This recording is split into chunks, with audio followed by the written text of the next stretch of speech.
En el Evangelio, según San Lucas, capítulo 24, palabra del Señor. El que no lo haya conseguido puede escuchar la lectura. Y el primer día de la semana, muy de mañana, vinieron al sepulcro trayendo las drogas aromáticas que habían aparejado y algunas otras mujeres con ellas. Y hallaron la piedra revuelta del sepulcro. Y entrando no hallaron el cuerpo del Señor Jesús.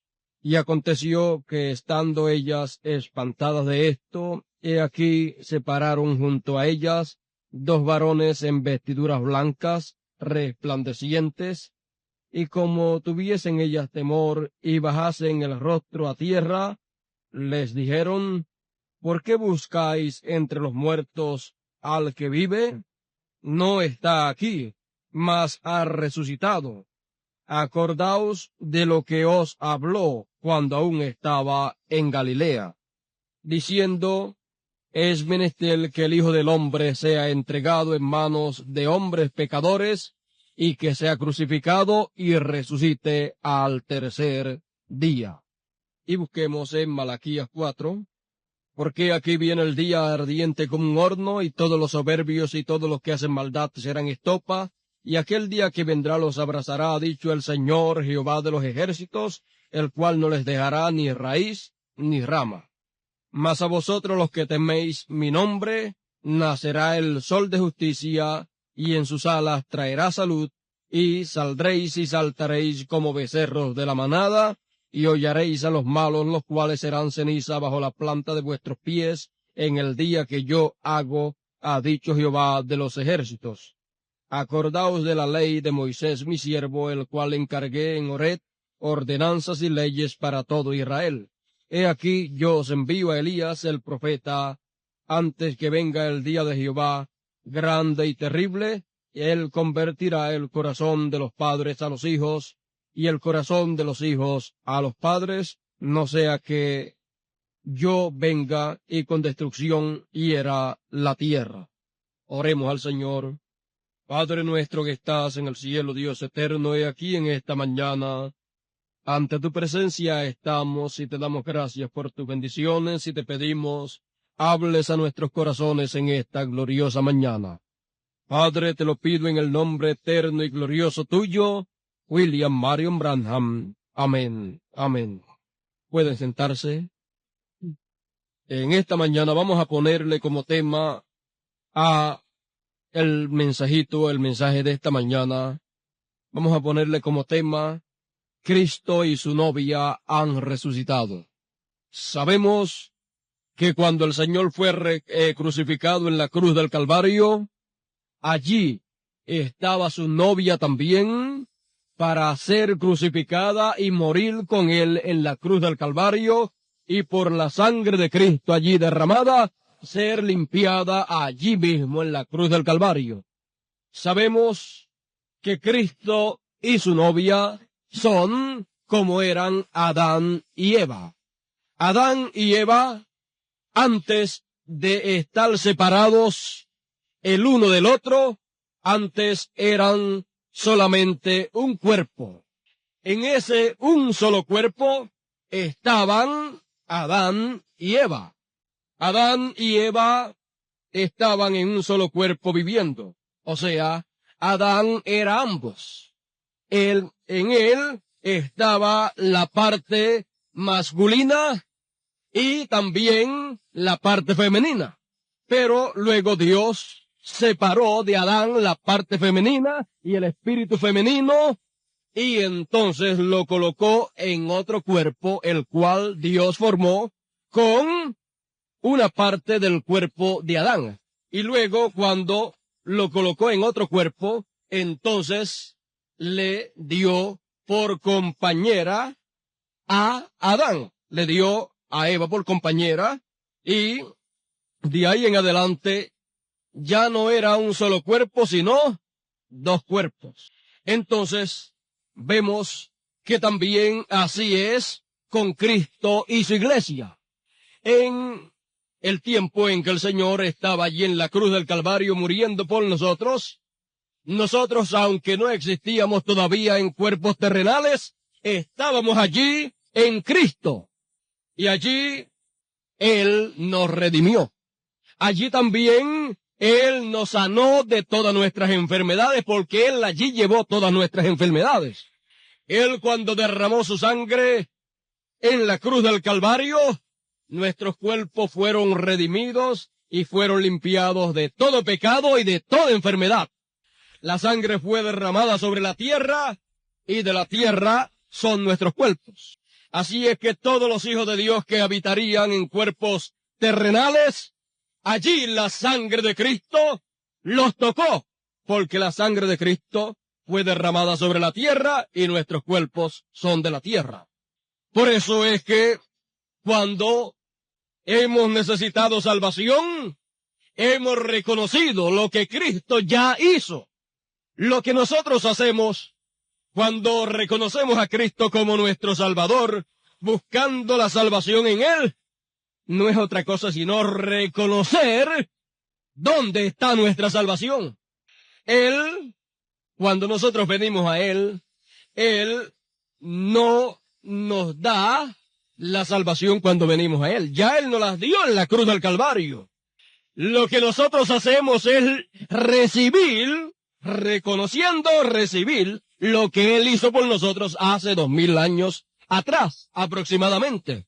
También cuando venimos a Él para recibir la sanidad de nuestros cuerpos, cuando nos encontramos enfermos por alguna causa que, como somos, tenemos cuerpos terrenales, estos cuerpos terrenales están sujetos a las condiciones de esta tierra. Y algunas veces, pues, por algunas causas, nos enfermamos. Otras veces el Señor permite que pasemos por ciertas pruebas para Él mostrarnos que Él es nuestro sanador.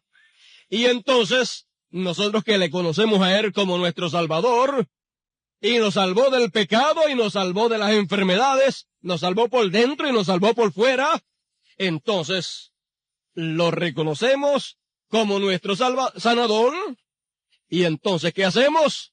Recibimos de Él lo que Él hizo por nosotros.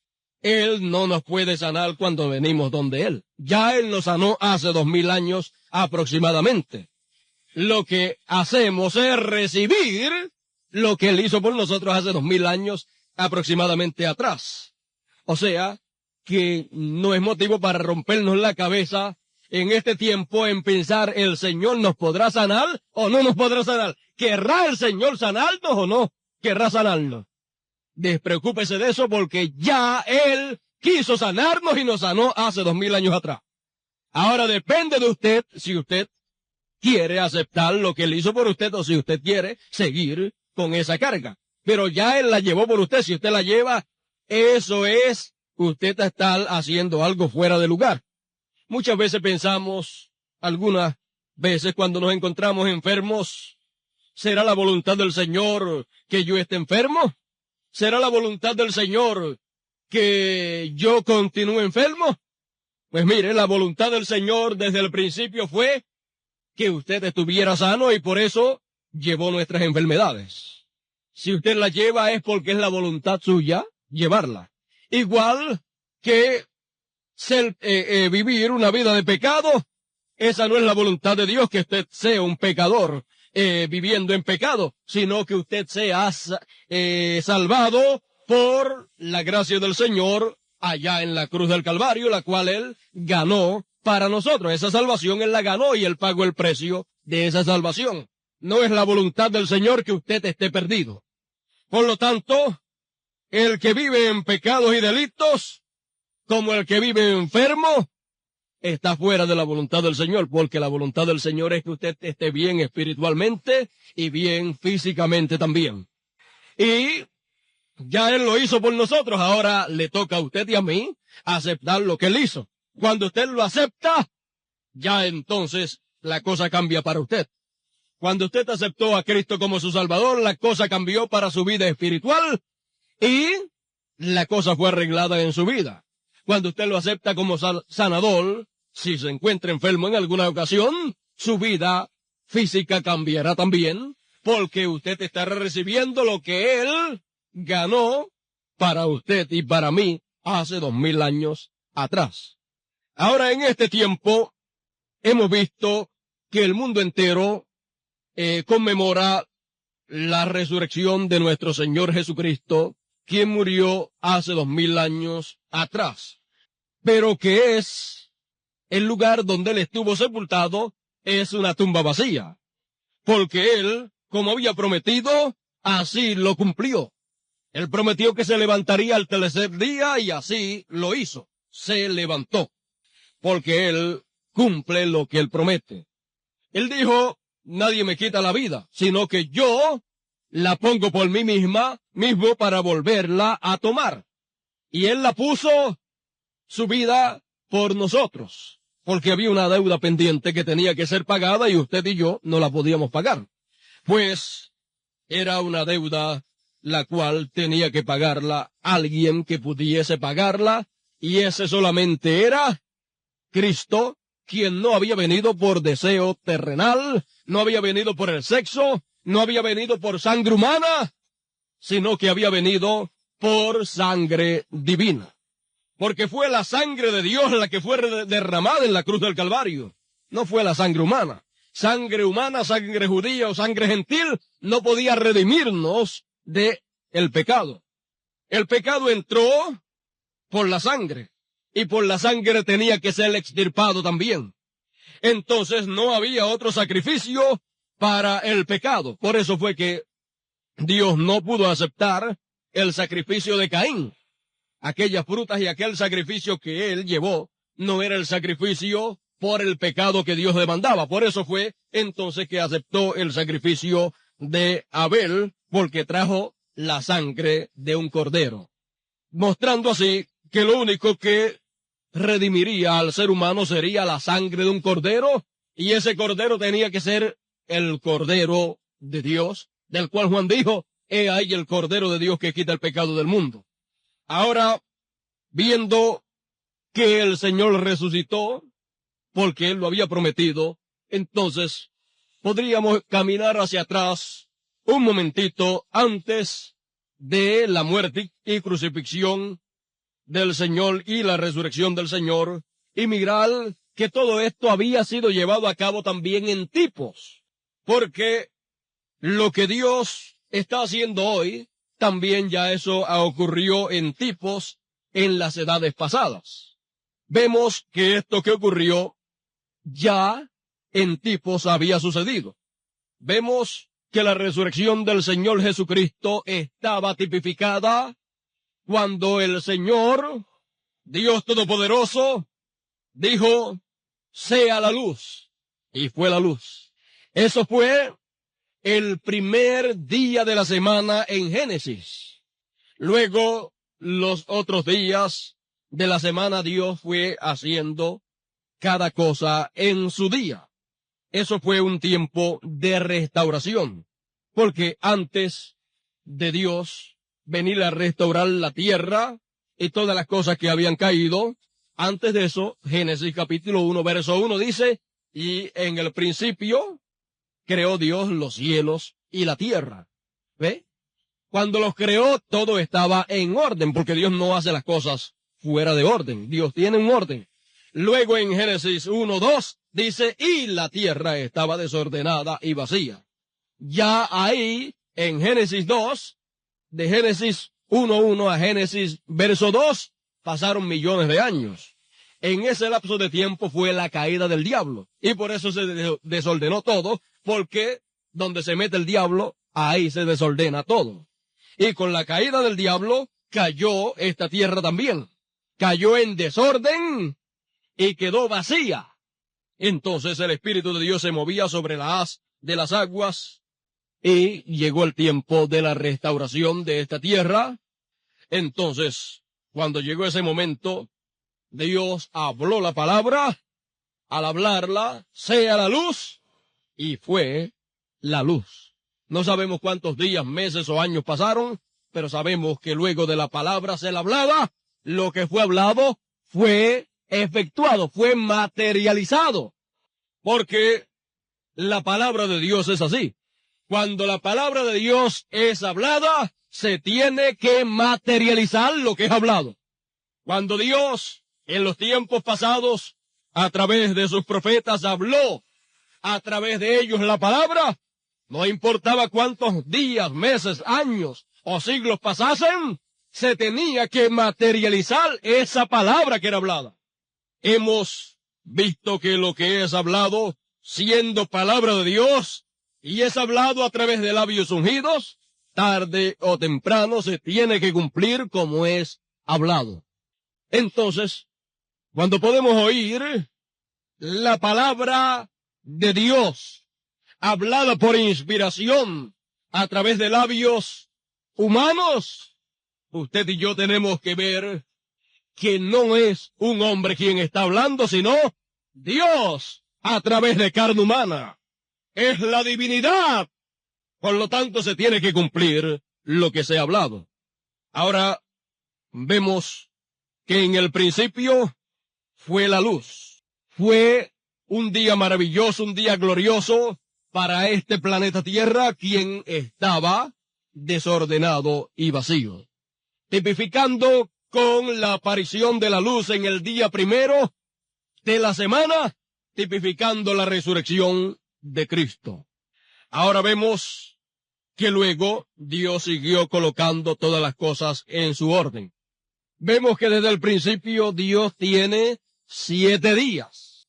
Esos 7 días en Génesis capítulo 1 tipifican los 7 días de la semana y tipifican también las 7 edades de la iglesia.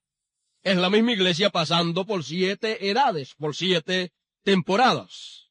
Esos 7 días que son mencionados ahí en Génesis son 7 días de Dios, no 7 días terrenales, sino 7 días divinos.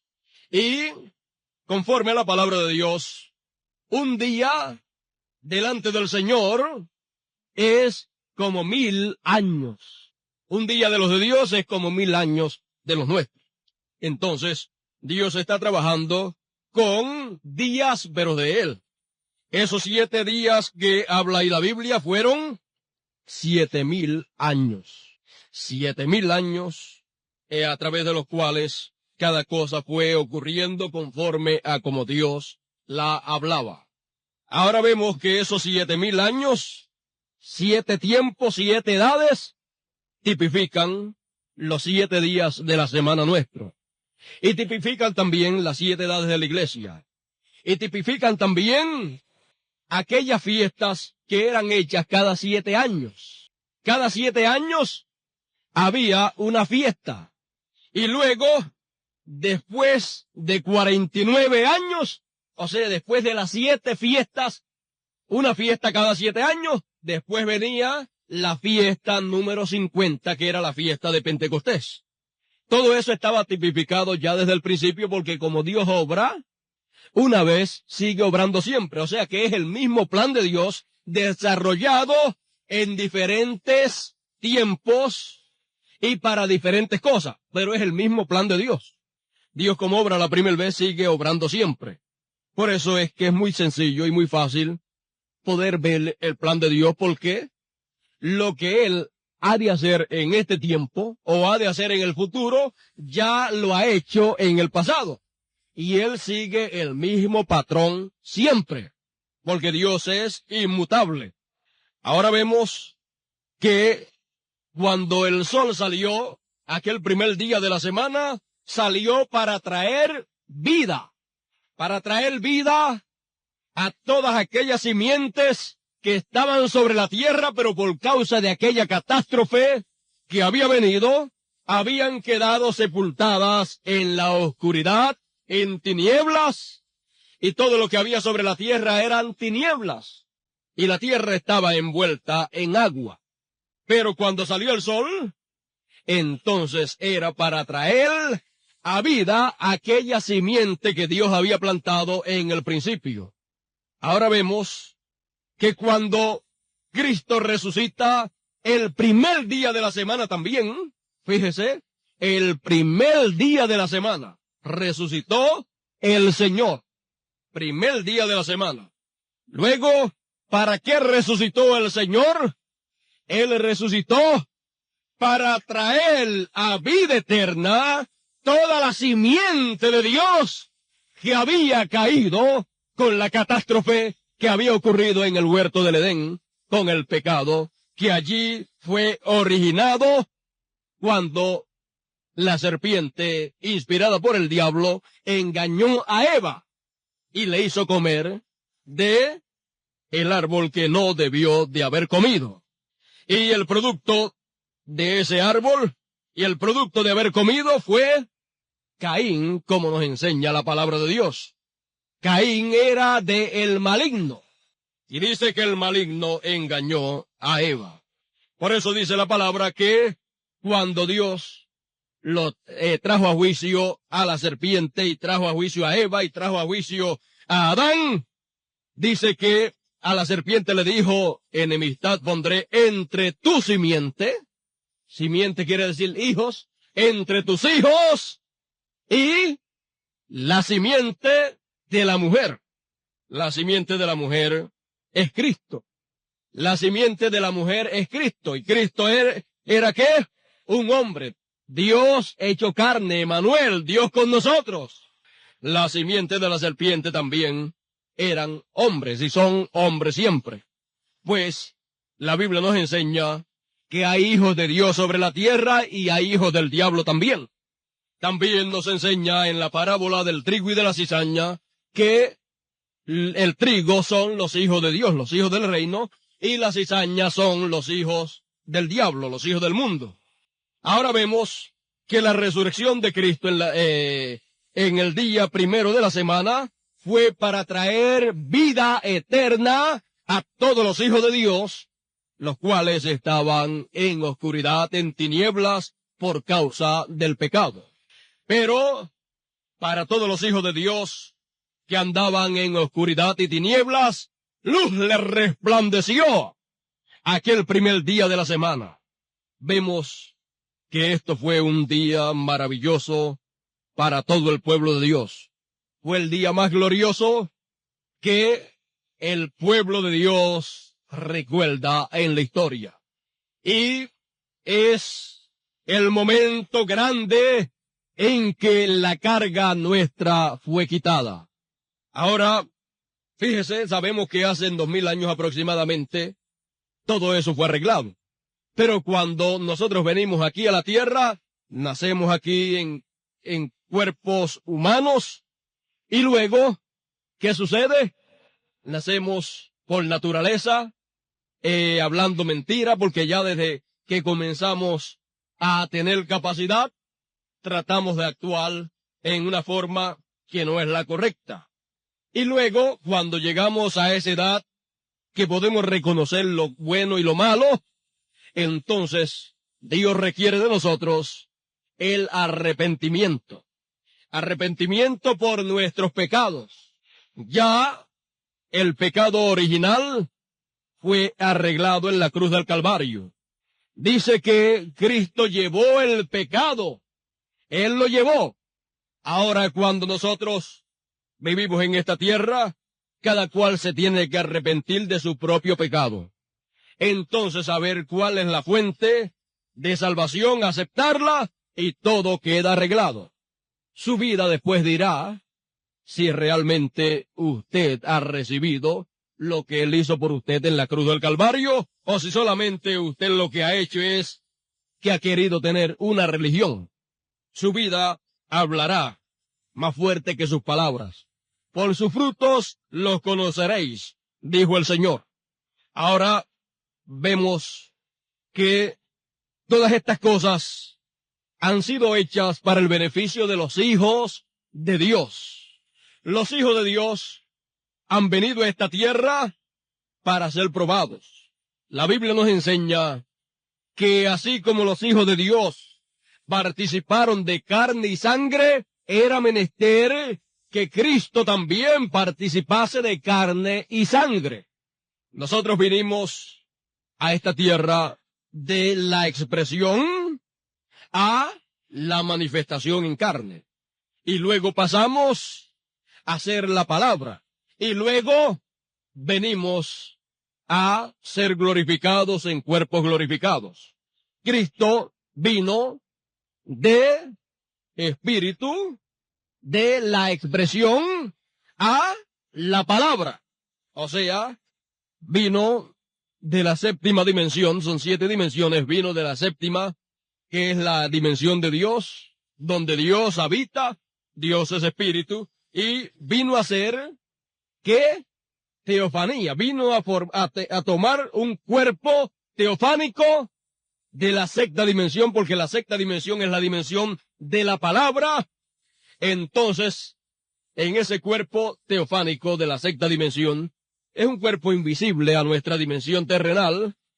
En ese cuerpo fue que le apareció a Abraham, y Abraham le llamó Melquisedec. Entonces, de ahí de tener un cuerpo teofánico, luego pasó a ser la palabra encarnada.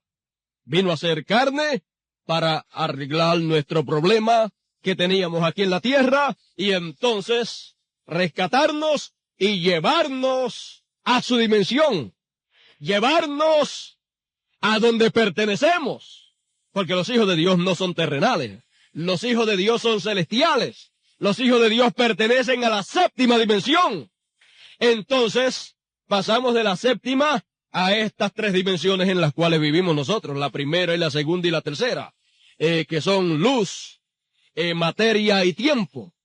Y de ahí, el Señor nos va llevando, nos redimió y nos va llevando hacia la sexta, que es la dimensión de la palabra, la dimensión teofánica. Entonces estamos siendo convertidos en la palabra. Y cuando nuestros hermanos amados que parten con el Señor, ellos pasan a la sexta dimensión, a la dimensión de la palabra, entonces tienen un cuerpo teofánico, que es el cuerpo del cual el Señor dice, el ángel del Señor acampa en derredor de los que le temen y los defiende. Ese ángel del Señor es ese otro cuerpo, el cuerpo teofánico, que acampa en derredor de todos los hijos de Dios, porque todo hijo de Dios tiene un cuerpo teofánico. Entonces, ese es el ángel del Señor, del cual la Biblia habla. Son espíritus administradores a los herederos de salud. También nos enseña la palabra del Señor, el mismo Señor Jesucristo hablando, dijo que los ángeles de estos pequeñitos miran la faz, el rostro de Dios cada día. Es decir, que el ángel de cada uno de los hijos de Dios está en contacto directo con Dios. Y a través de nuestro ángel es que viene lo que viene de parte del Señor. Quizás nosotros no podemos verlo, ni podemos quizás sentirlo, ni podemos ver el trabajo que Él lleva a cabo en esta tierra con relación a nosotros, pero aunque nosotros no lo podemos ver, Él sí nos puede ver a nosotros. Por eso es que cuando metieron a Pedro en la cárcel en aquella ocasión, ¿qué sucedió? Cuando el ángel del Señor lo libertó y luego le dijo, sigue hacia adelante, vete por tal y tal sitio.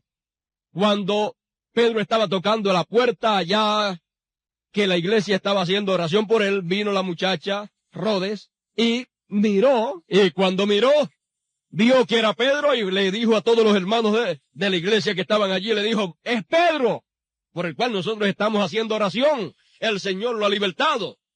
Todos los hermanos dijeron, no es Pedro, es su ángel. La iglesia primitiva tenía mucho conocimiento de estas cosas. Bueno, tenía buenos predicadores que conocían estas cosas. Y cuando hay predicadores que le enseñan la palabra de Dios al pueblo de Dios en la profundidad de lo que ella es, sin temor de que el pueblo pueda saber mucho o escandalizarse, sino con el propósito de que el pueblo sea beneficiado de parte de Dios y tenga una mejor relación con el Señor, quien le rescató. Entonces el pueblo con el Señor, quien le rescató, entonces el pueblo conoce la palabra y sabe cada cosa como debe saberla. Hoy en día hay un no tanto conocimiento de estas cosas espirituales, y al no haber suficiente conocimiento de estas cosas espirituales en medio del cristianismo, por esa causa es que hay tanta confusión. Muchas veces no entienden de dónde vienen las cosas que vienen. No conocen las dimensiones que existen y no conocen lo que existe en esas dimensiones. Y muchas veces las personas tienen sueños o tienen visiones y no saben de qué dimensión proceden. Porque sabemos que la Biblia nos enseña que el diablo es muy astuto y se transforma en ángel de luz para engañar. Entonces, siempre, todo sueño, toda visión, no puede ser recibido así porque sí, sino que tiene que ser examinado por la palabra del Señor, porque si es de parte de Dios y ha venido a través de ángeles de Dios, entonces tiene que estar de acuerdo a toda la palabra de Dios. Si se sale un poquito de la palabra, hay que echarlo a un lado.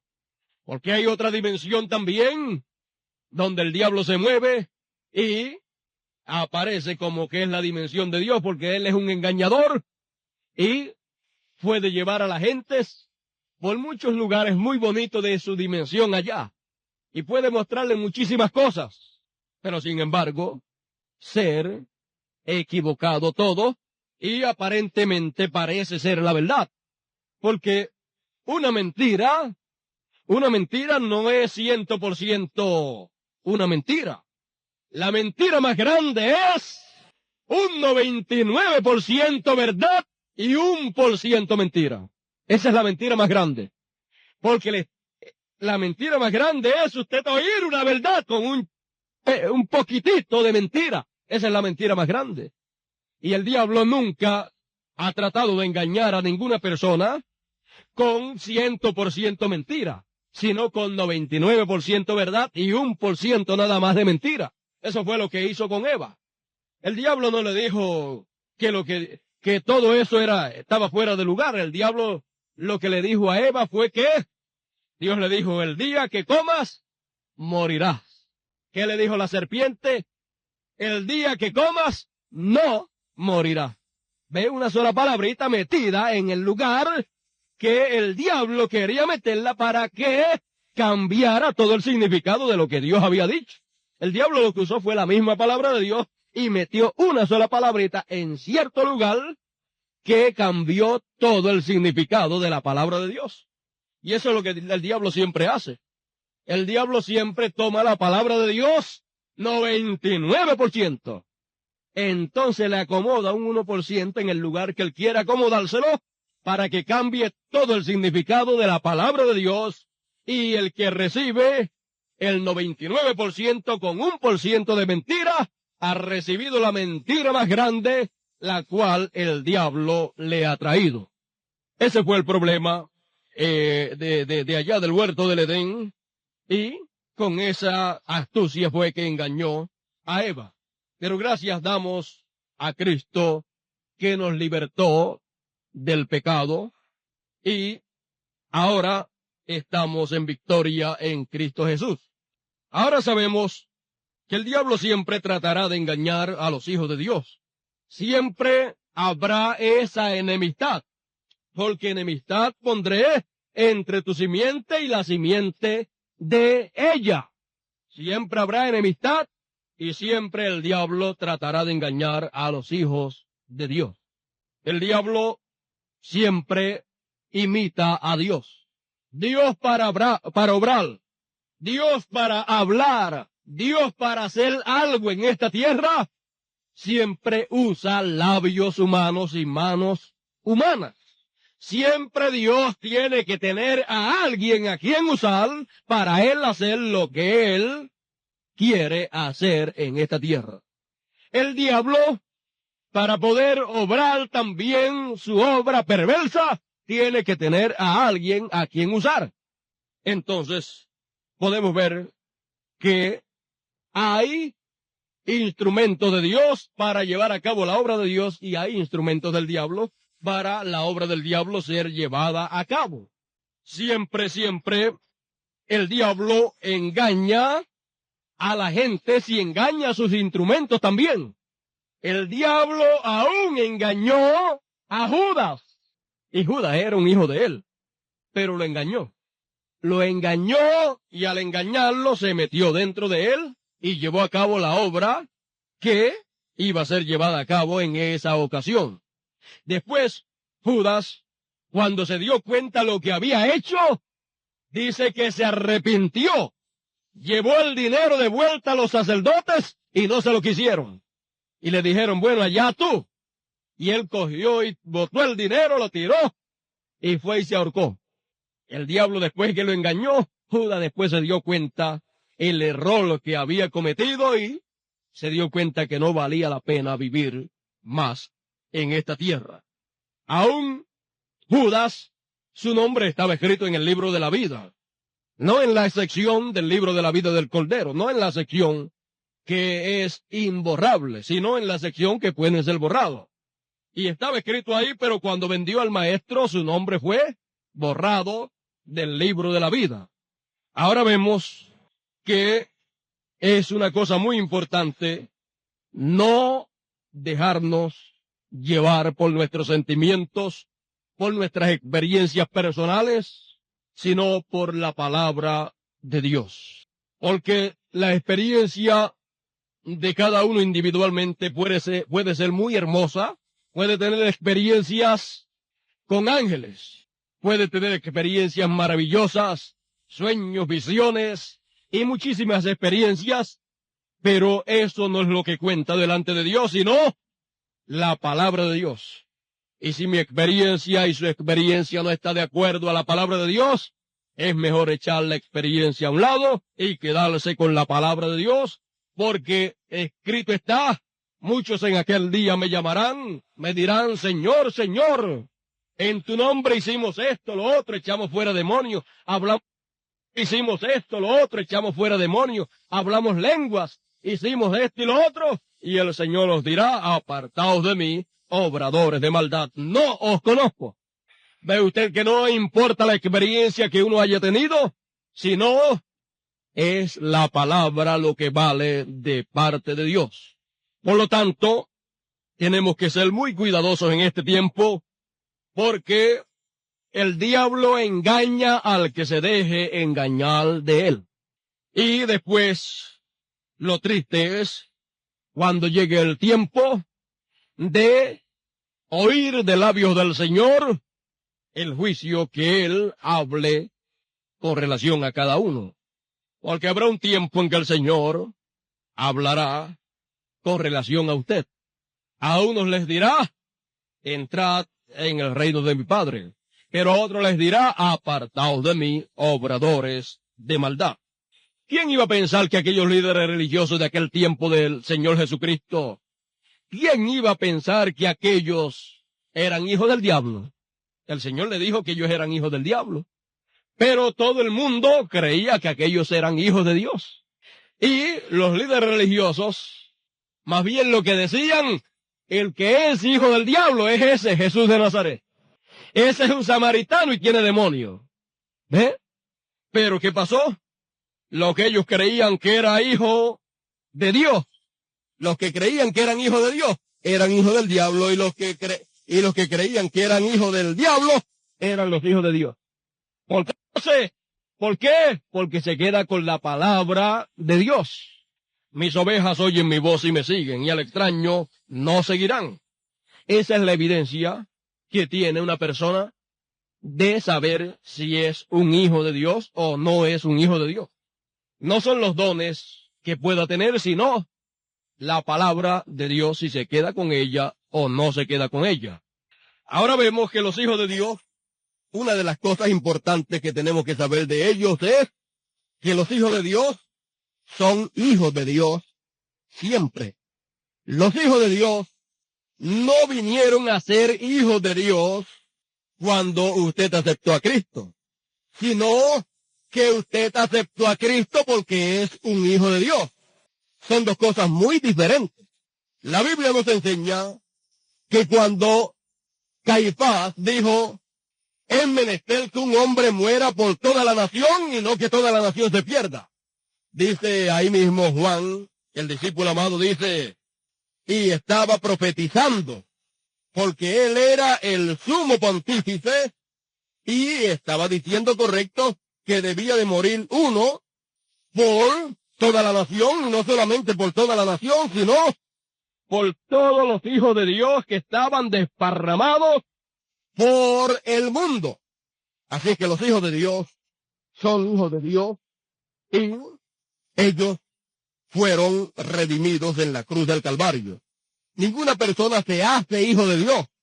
Usted no se hace hijo de su papá porque usted se vaya a vivir en la casa de su papá. Usted es hijo de su papá porque nació de su papá. Entonces, los hijos de Dios no es este carapacho que nosotros vemos aquí. Este es el cuerpo, la casa donde habitan los hijos de Dios.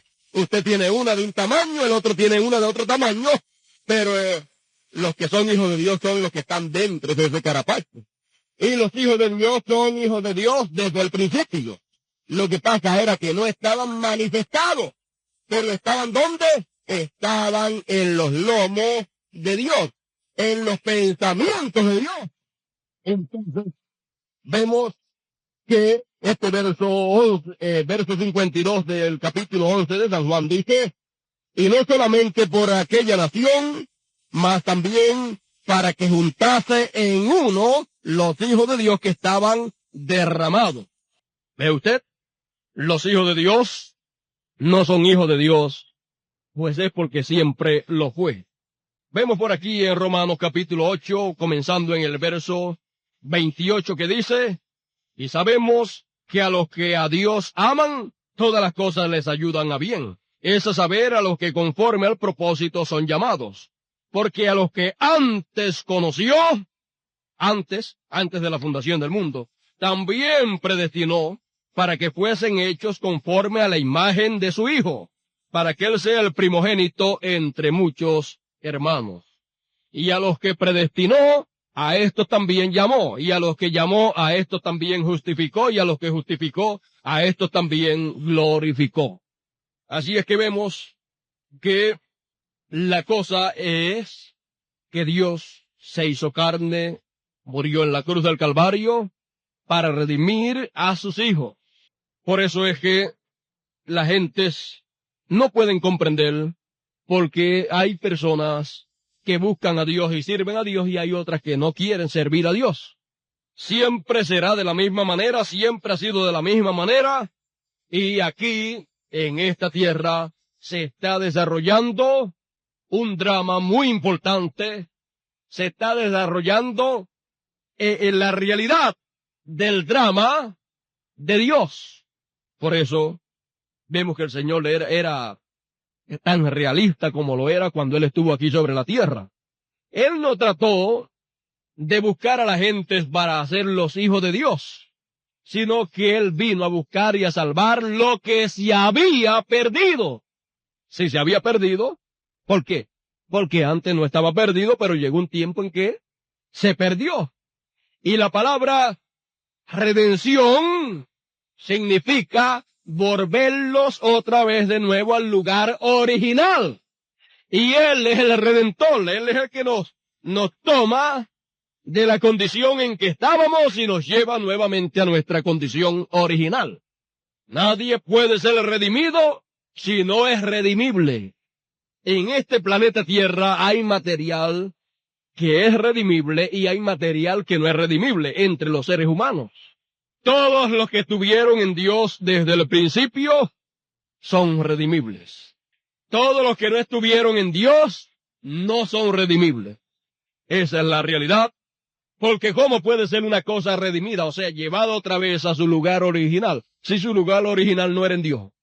Si no era en Dios, no puede ser llevado a Dios. No puede ser redimido. Porque Él vino a buscar y a salvar lo que se había perdido. Antes no estábamos perdidos, pero cuando aparecimos en carne humana aquí, ¿qué pasó? Cada uno nos encontramos perdidos en este mundo, pero vimos cuál era la forma de regresar a Dios, de regresar a nuestra posición original. Ahora vemos que por esa causa el Señor, sabiendo el plan, sabiendo que no todos son hijos de Dios, entonces podía hablar de la manera que hablaba, y a los líderes religiosos de aquel tiempo no les negó la verdad, aunque fue una verdad muy dura, con todo y eso se las dijo. Porque es que la verdad para unos es algo maravilloso y es algo glorioso, pero para otros es algo duro y algo doloroso.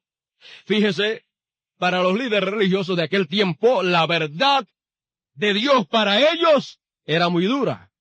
El Señor les dijo, ustedes no pueden recibir mi palabra porque ustedes no son de mis ovejas.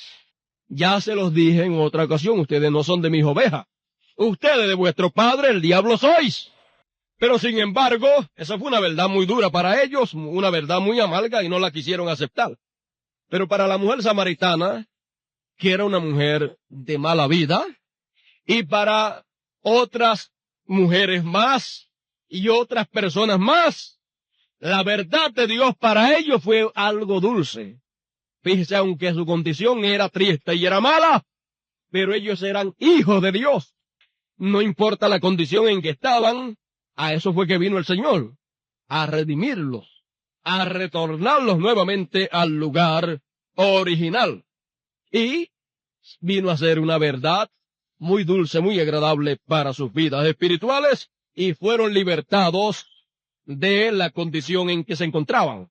Ahora usted puede notar que un hijo de Dios y un hijo del diablo se diferencian. ¿En qué? No en la condición en que están, espiritualmente hablando, no en la condición en que estaba la mujer samaritana y la condición en que estaban los líderes religiosos, fariseos y saduceos, Caifás y todos ellos. ¿Qué condición física, qué condición espiritual podríamos decir, o qué condición social era mejor? La mejor era la de los líderes religiosos. Una condición social sin tachas.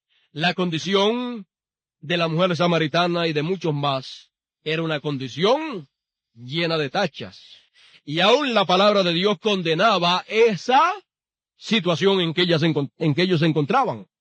Pero cuando la luz de la verdad le llegó a ellos, esa condición fue arreglada. Ahora, vea que la condición de los líderes religiosos de aquel tiempo era una condición manufacturada. Era una condición manufacturada. Ahora vea que la diferencia no la hacía la condición en que estaban ellos. La condición peor era la de los hijos de Dios. Ahora vea que la condición real y genuina delante de Dios es la condición frente a la palabra de Dios para la hora en que se vive. Eso es lo que tiene valor delante de Dios. Y los hijos de Dios frente a la palabra de Él, de Dios para ese tiempo, ¿qué es lo que hacen? La aceptan. Ellos pueden ver la verdad. Ellos la pueden ver. Mire a Pedro, mire a Natanael, mire a Andrés, mire a la mujer samaritana. Cuando ellos vieron la palabra para aquel tiempo, la palabra hecha carne, ¿qué dijo Pedro? ¿Qué dijo Natanael? ¿Qué dijo la mujer samaritana? ¿Qué dijeron todos ellos? Tú eres el Cristo, el Hijo del Dios viviente. ¿Ves? Ellos recibieron la palabra, la creyeron de todo corazón, la reconocieron, la aceptaron. Ahora, ¿qué dijeron los líderes religiosos de aquel tiempo? Tú eres Belcebú, tú eres samaritano y tienes demonio.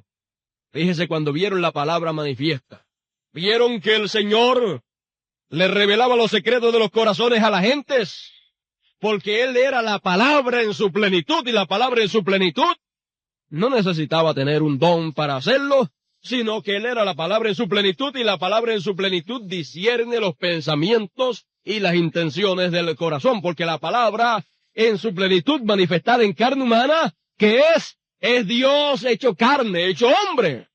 Dios hablando a través de labios humanos.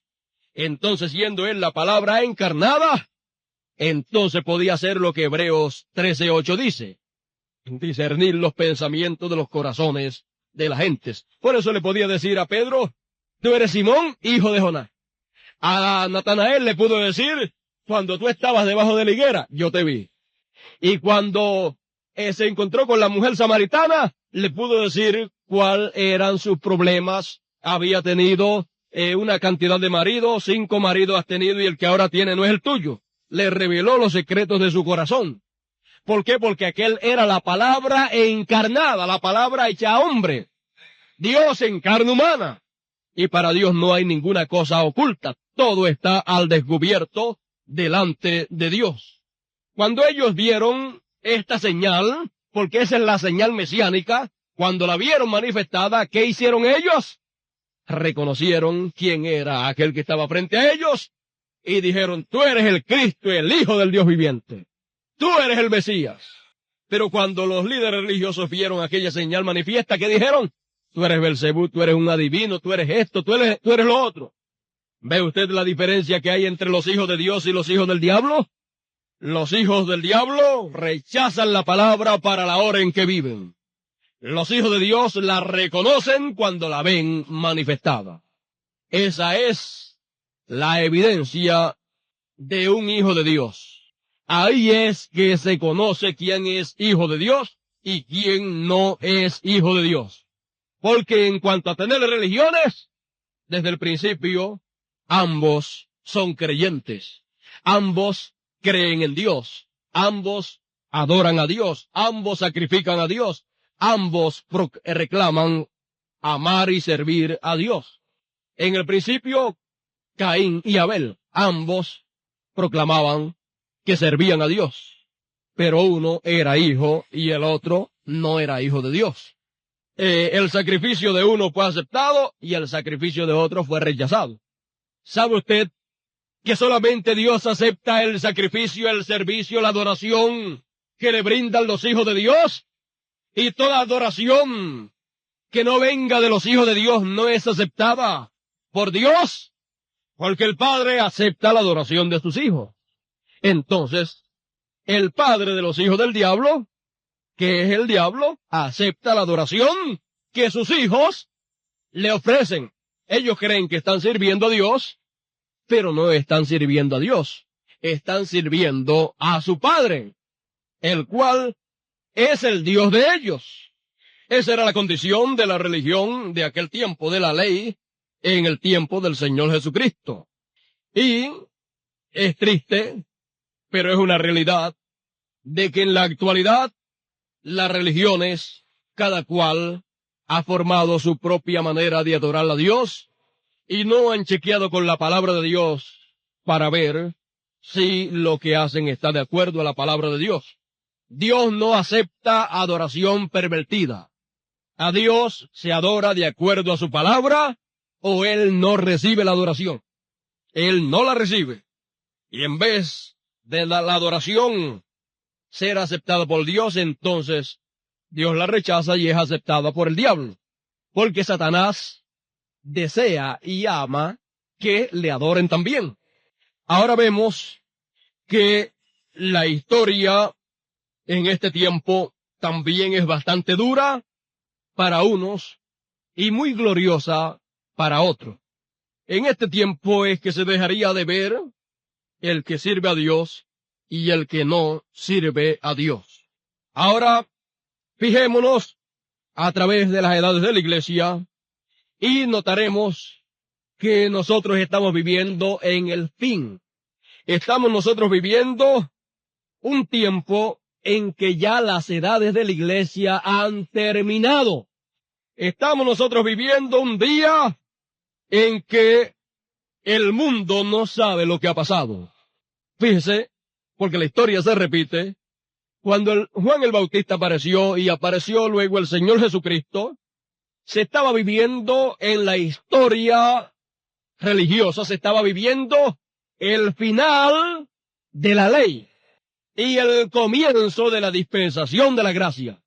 Estaba siendo introducida una nueva dispensación allí en medio de aquella dispensación primera de la ley.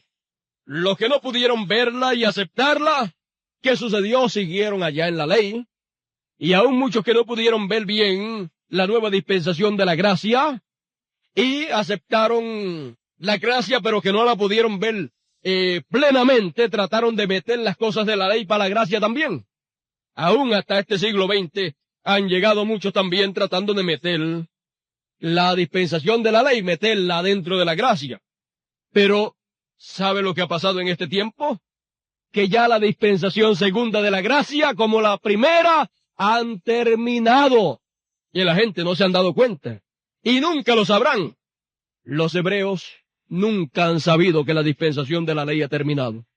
Hace 2000 años que terminó y todavía ellos siguen con la ley y no saben que la dispensación de la gracia les comenzó allí en medio de ellos y le llamaron ¿cómo?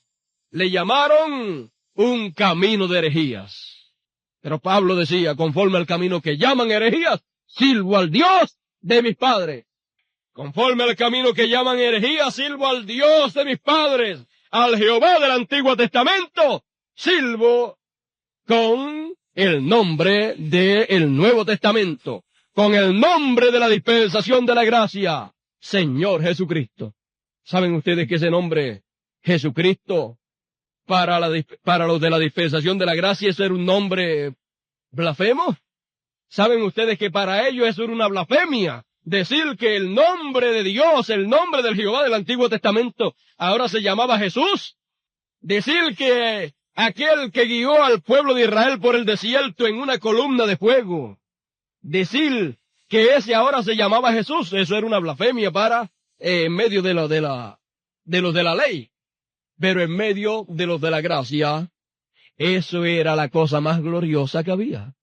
Vemos que cuando el mismo pilar de fuego que le apareció a Moisés en la zarza ardiendo y que le dijo yo soy Jehová, en sí la palabra Jehová no existe, sino que la palabra ahí son 4 letras consonantes, son J, H, J, V, H, U.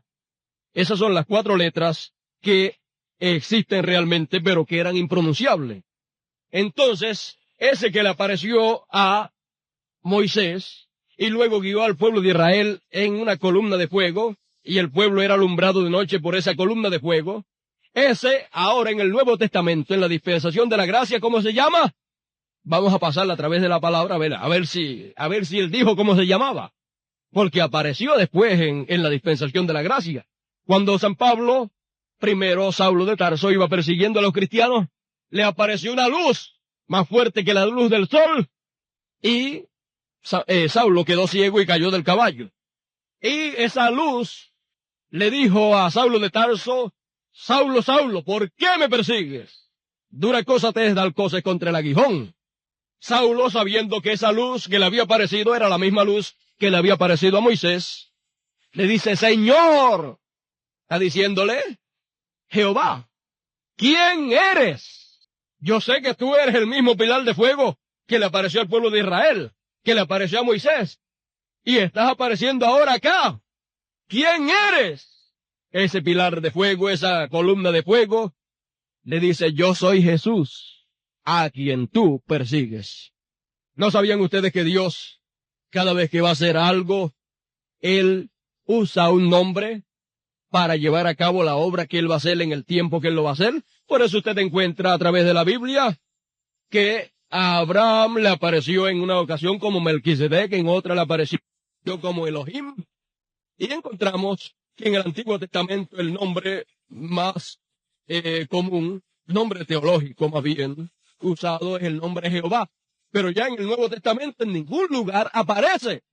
Oh, cuán duro fue para aquellas gentes ese cambio de dispensación. No podían creer que aquel nombre que llevaba aquel joven de allá de Nazaret fuese el nombre de Dios para redención. Usted sabe que todo hijo viene en el nombre de su padre. No podían creer que aquel fuera el nombre del Padre para redención. Y lo rechazaron.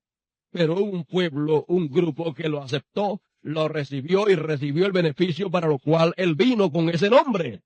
¿Saben ustedes que el Señor dijo que él tenía un nombre nuevo? Oh, cuán duro fue para aquella dispensación cuando Dios se cambió el nombre usó otro nombre conforme al plan que tenía que llevar a cabo. Cuando no fue, no podía recibirlo, no podían creerlo. Y recibirle aquel nombre, mucho menos. Pero hubo sí un pueblo que lo recibió y lo creyó. También, qué duro para la segunda dispensación recibir y creer el nombre nuevo del Señor Jesucristo, ¿verdad? Él dice que tiene un nombre nuevo y cuando Él ascendió a los cielos, Él recibió ese nombre nuevo. Jesús es el nombre de redención, pero JVHU, ese nombre no es Jesús. Ese es el nombre eterno de Dios, que es un nombre impronunciable. Los teólogos no han podido pronunciarlo, ni han podido escribirlo en forma que nosotros lo podamos leer.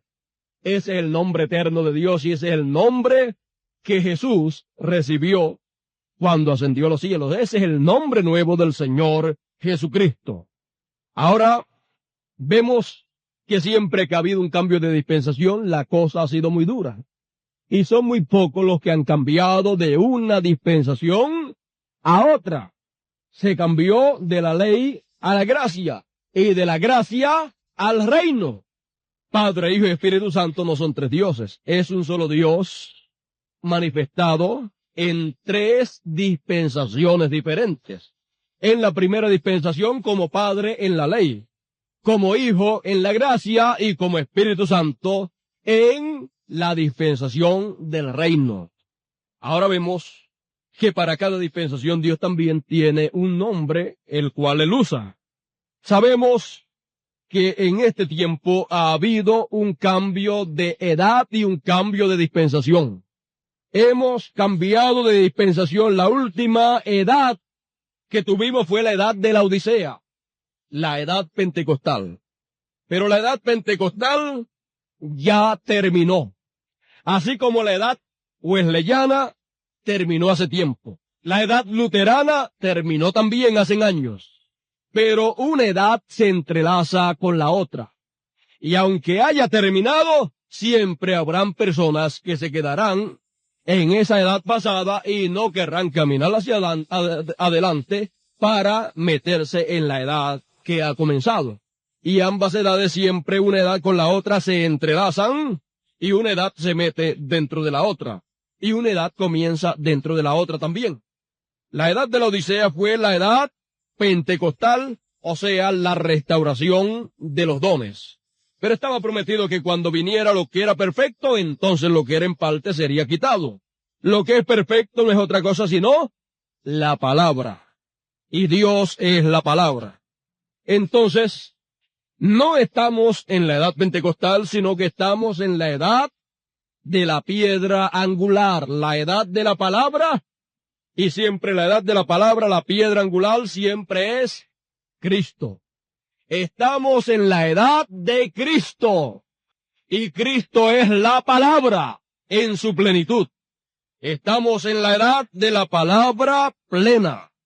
Todo puede ser pervertido a través de cualquiera de las edades. Aún los dones cualquiera los puede pervertir. Pero la palabra es real, es genuina. Y cualquiera que trate de pervertirla se encontrará en problemas con Dios porque Dios ha dicho, el que le quite o le añada, su parte será quitada. Así es que es algo intocable y al ser intocable, cualquiera que se arriesgue a quitarle o a ponerle, se está arriesgando ¿a qué? A perder la salvación que tiene. Está arriesgándose a que su nombre sea borrado del libro de la vida. Sabemos que hay nombres que no pueden ser borrados porque están en una sección que no pueden ser borrados. Están en la sección de la vida del Cordero. Pero hay otra sección que es el libro de la vida. Así como tenemos la Biblia tiene dos secciones, Nuevo Testamento y Antiguo Testamento. Así también en el libro de la vida hay dos secciones. Y de una sección, los que están ahí no pueden ser borrados porque esos son los hijos de Dios, los predestinados, los escogidos. Pero hay otra sección donde hay nombres escritos también y cualquiera que le añada o le quite, entonces su nombre es quitado de ese lugar.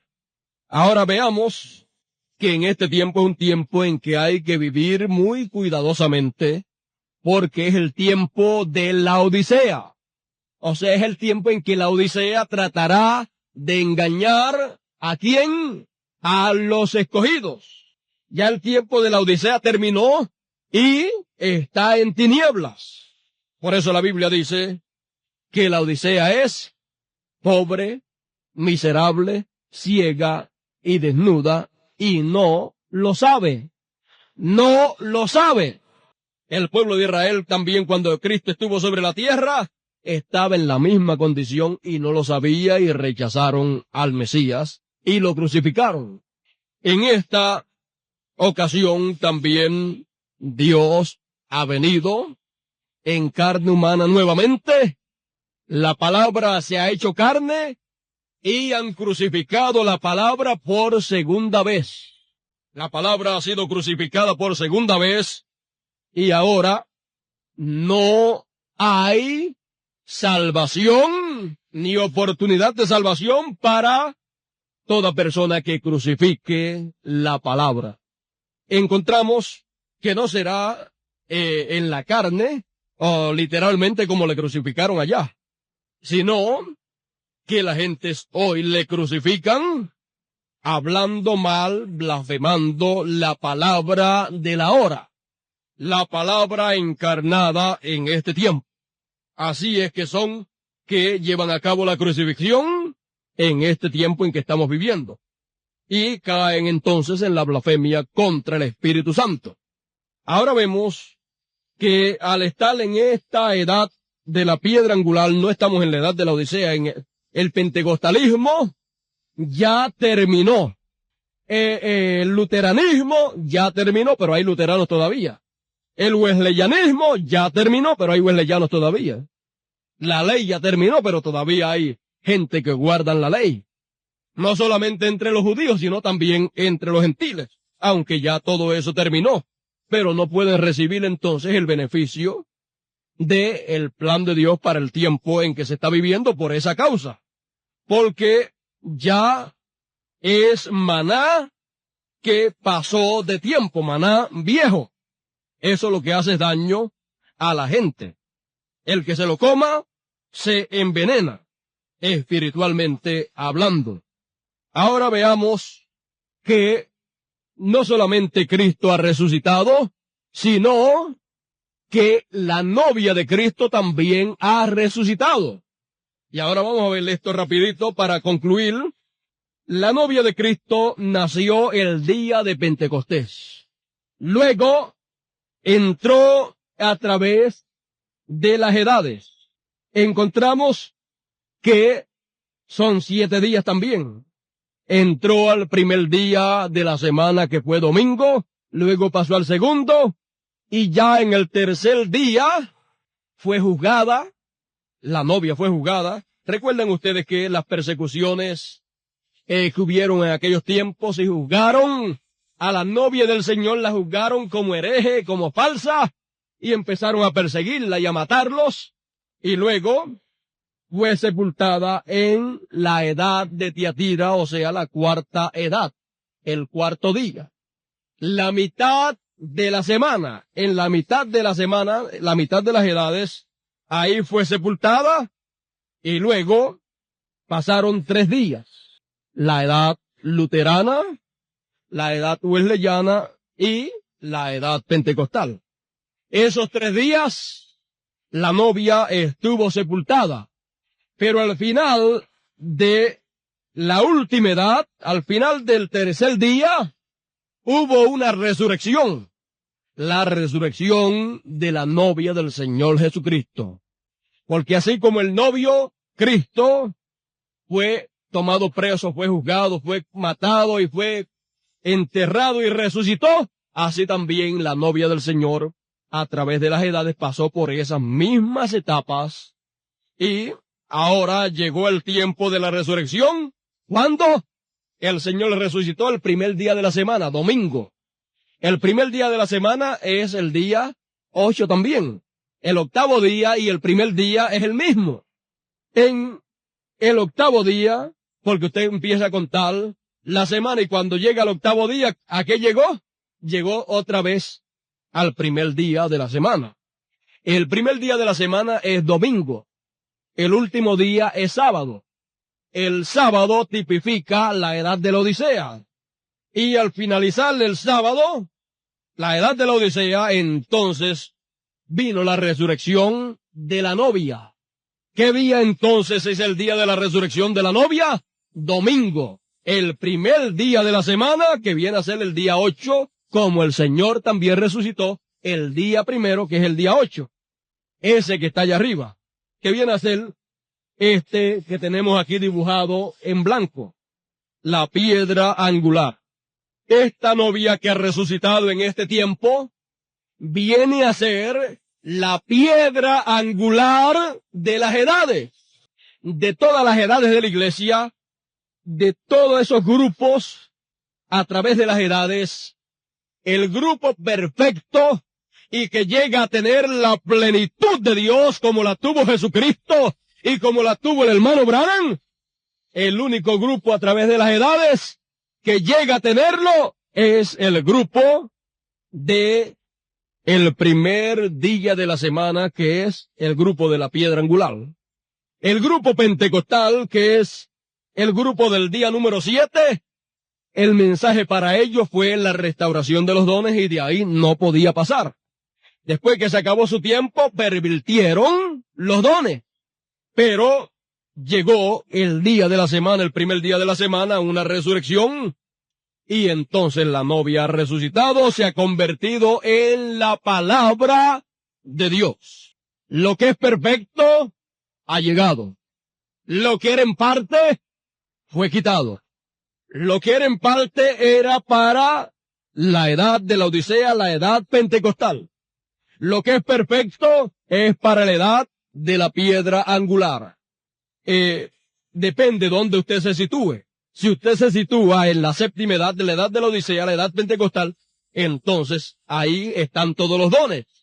Aunque sabemos que lo que hay es una perversión y muchas veces encontramos que los que se quieren quedar en la edad de pentecostal, la edad de la Odisea, muchas veces encontramos que ocurren muchas cosas y profecías y lenguas y muchas cosas y aún hasta sin interpretación y no se sabe ni lo que se ha hablado. ¿Por qué?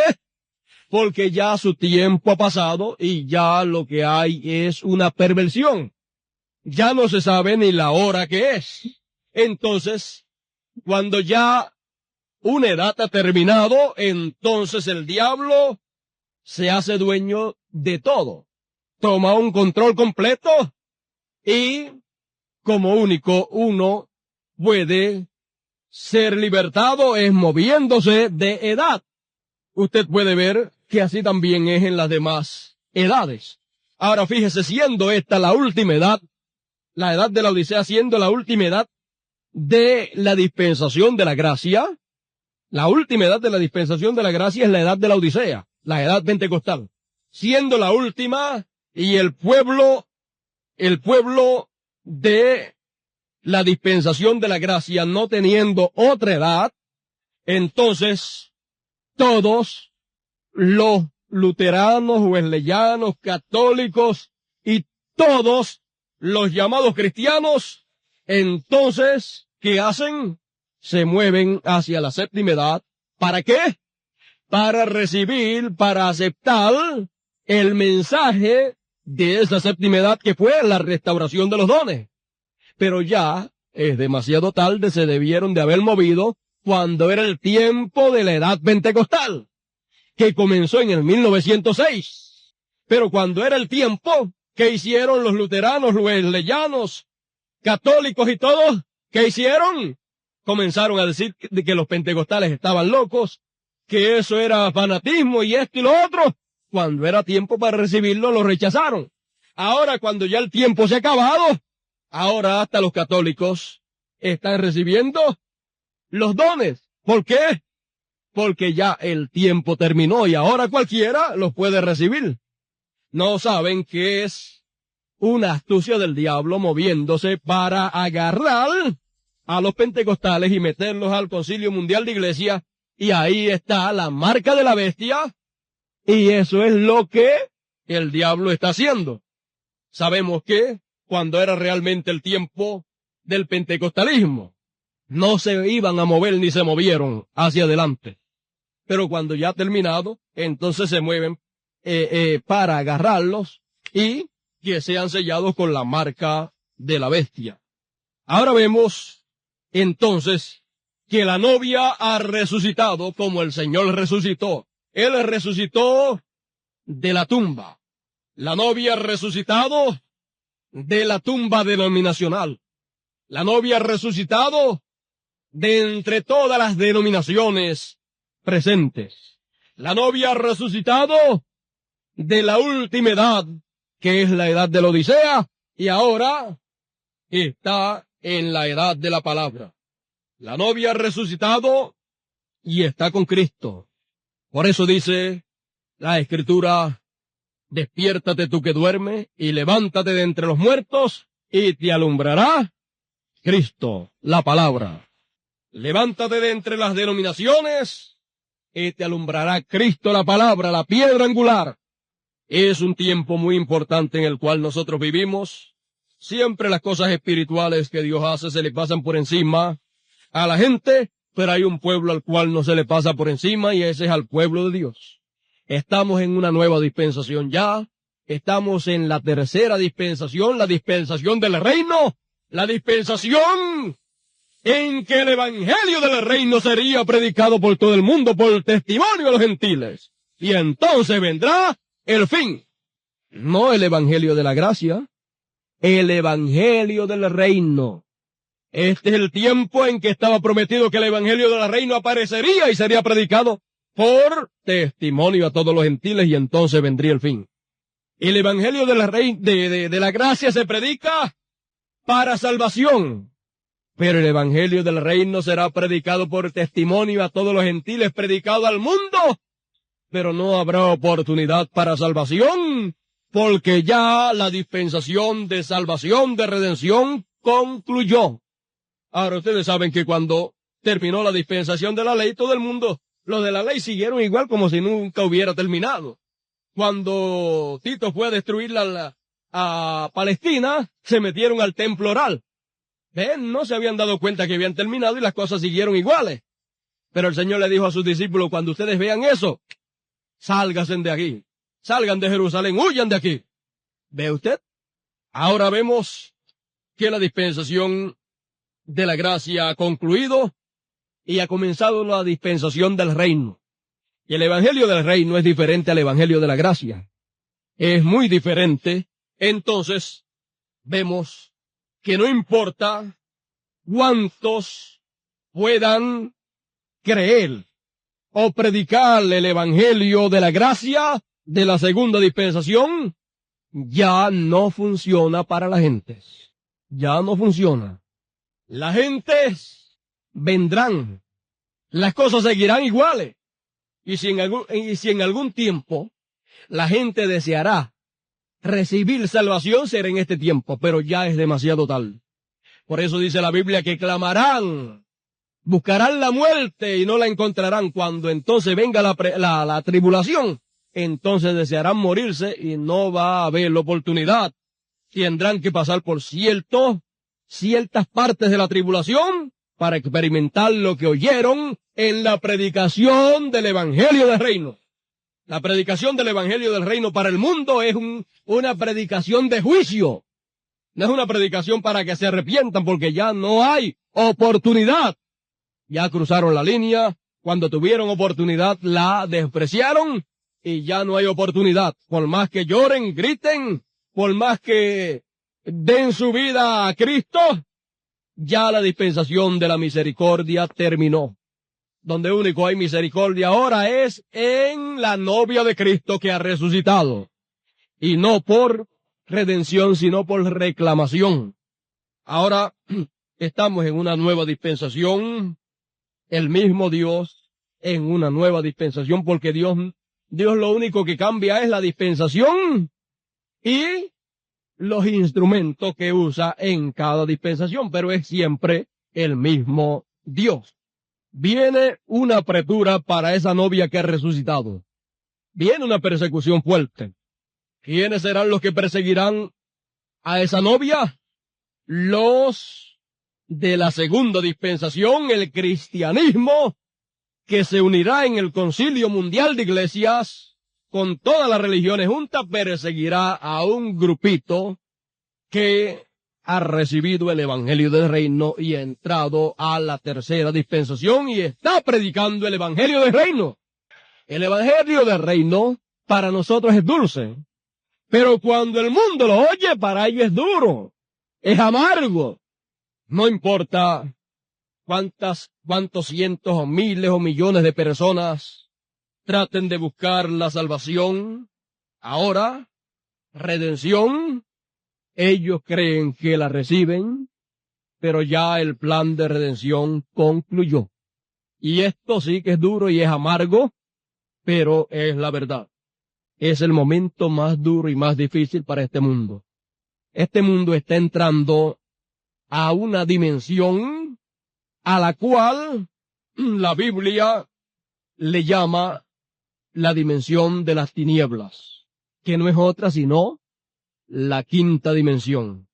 Vemos y sabemos que el infierno está sobre la tierra. La humanidad ha sido agarrada, ha sido apresada por esa quinta dimensión. Por eso es que vemos las cosas raras que se están viendo hoy en día. Vemos la condición de la juventud. Vemos la condición de la gente mayores. Vemos esa condición tan triste, y es que han sido agarrados, apresados en la quinta dimensión y ellos no lo saben. La televisión ha estado haciendo ese trabajito. Por eso es que usted ve que la gente actúan en esta tierra de acuerdo a lo que ven a través de la televisión. De acuerdo a lo que ven a través de los artistas de Hollywood y de todos esos sitios, la gente actúa. Si los artistas, los hombres se dejan el pelo largo, la gente hace lo mismo. Si las mujeres usan pantalones, las artistas, pues, ya las otras mujeres hacen lo mismo.